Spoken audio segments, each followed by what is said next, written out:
वक्त बड़ी खबर आ रही है मध्य प्रदेश से। मध्य प्रदेश के सागर में सड़क हादसा पेश आया है। हादसे में 4 अफराद हलाक हो गए हैं, 2 जख्मी हुए हैं। कहा जा रहा है कि बेकाबू कार खाई में गिर गई, जिसकी वजह से यह हादसा पेश आया है। सागर में, मध्य प्रदेश के सागर में सड़क हादसा पेश आया है। इस हादसे में 4 अफराद की जान गई है, जबकि 2 अफराद जख्मी बताए जा रहे हैं। बेकाबू कार खाई में गिर गई, जिसके बाद 4 अफराद की हलाकत हुई है। वहीं 2 अफराद जख्मी बताए जा रहे हैं।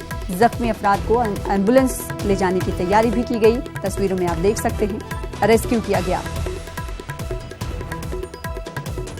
लखनऊ में बीएसपी सदर मायावती ने मीडिया से खिताब करते हुए पीएम मोदी और अमित शाह को तनकीद का निशाना बनाया। इन्होंने कहा कि मगरबी बंगाल में तशद्दुद के लिए बीजेपी जिम्मेदार है। इन्होंने कहा कि साजिश के तहत ममता जी को निशाना बनाया जा रहा है। बंगाल में वहाँ आए दिन कराई जा रही चुनावी हिंसा व बवाल आदि का सवाल है,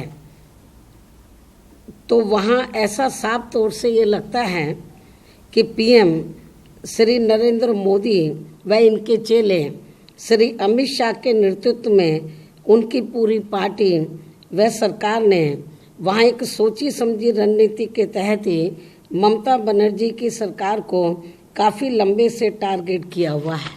इनको षड्यंत्र के तहत ही वहाँ टारगेट किया जा रहा है, ताकि श्री मोदी सरकार जनता का ध्यान अपनी कमियों व विफलताओं पर से बांट सके, हटा सके।